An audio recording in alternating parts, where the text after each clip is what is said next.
Hey, hey, hey, partners. So today is the day. Today is the day that the Biden administration will go in front of the Court of Appeals and reiterate their authority to be able to forgive student loans under the most recent student loan debt relief program.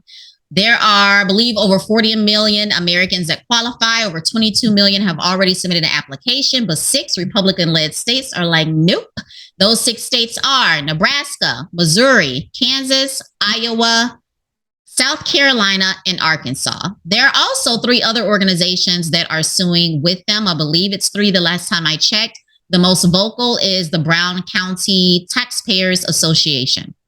So there's a few reasons why they are against this student loan forgiveness program. Number one, they feel that Biden is overstepping. He does not have the authority to be able to implement a program that costs this much. Number two, they feel that it's discriminatory. And number 3, they feel that this is taxation without representation. That essentially means that the government is forcing a tax without Americans or us having to say so. So let's break this down a little bit more. The first one is they don't feel that Biden has the authority to implement such an expensive program without Congress's full approval. And it's estimated that this program is going to cost about $400 billion. So, okay, I can see that. Number 2, they said that Biden is using the HEROES Act in a way that it was not meant to be used when it was created. When it was originally created, it was for military families who were impacted by the events of 9/11, and it meant that it would forgive student loan payments during hardships. Okay, so during hardships. So we use the HEROES Act again during COVID-19. So using it during economic period times of hardship meant that we're still going through that, right? So Biden's like, okay, well, since we're still going through this hardship, I can use the HEROES Act to do this massive student loan forgiveness program. And, those Republican-led states are like, no. Now, the last one I thought was interesting.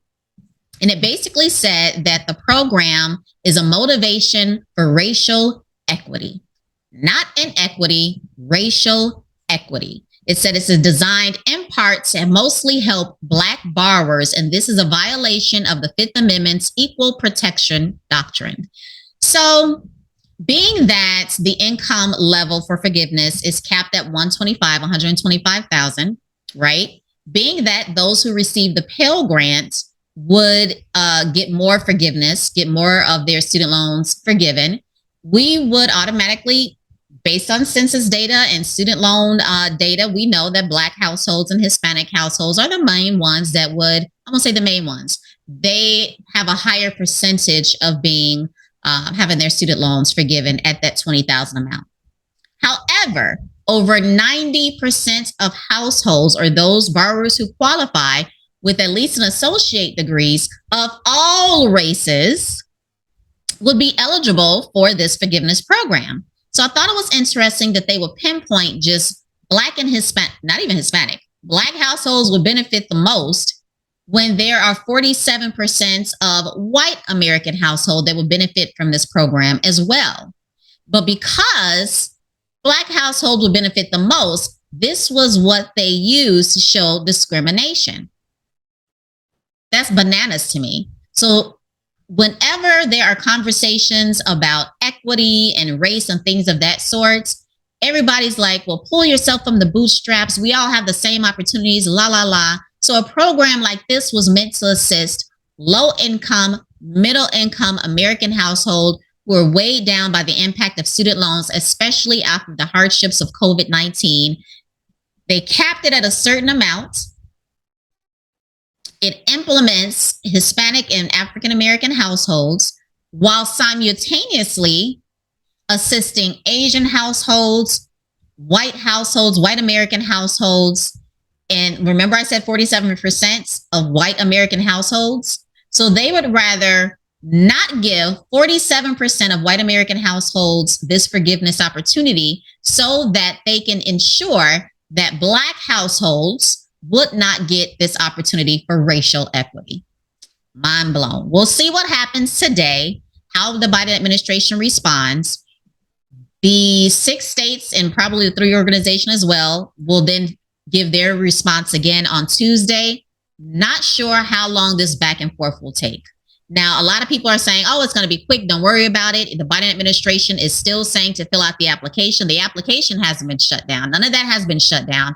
The reviewing of the applications to see who will qualify for forgiveness hasn't been shut down, but the actual relief, the actual forgiveness has been shut down. The reason why I'm a little concerned is number one, time, how long they will drag this out. And will it be when he is no longer in office?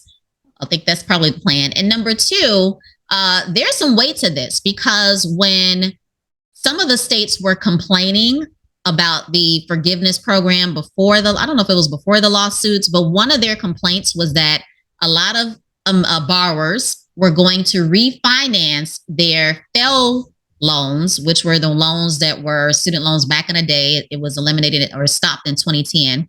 But at that time, student loans were backed by private lenders. They were still considered federal loans, but they were, issued, guaranteed, I don't know what the word is, by private lenders, right? So they're saying that if we are encouraging borrowers to refinance their FFEL loans into direct federal loans, then that means that the private lenders will suffer. What happened?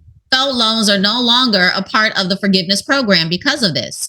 Like as soon as that lawsuit came, as soon as that accusation came, Biden was like, okay, 700,000 borrowers are no longer eligible. Let's get rid of the FFEL loans and now we can continue forward. So I'm not sure how long it's going to take. I'm not sure what the impact is going to be, if the income is going to drop or something. I don't know. I'm not sure how this is going to change things. All we can do is wait and see. So I'm interested to see how Biden is going to respond and then what their rebuttal is going to be. And if it's thrown out again, can we get it thrown out again? Okay. Any questions, as always, definitely hit me up in the comments. Later.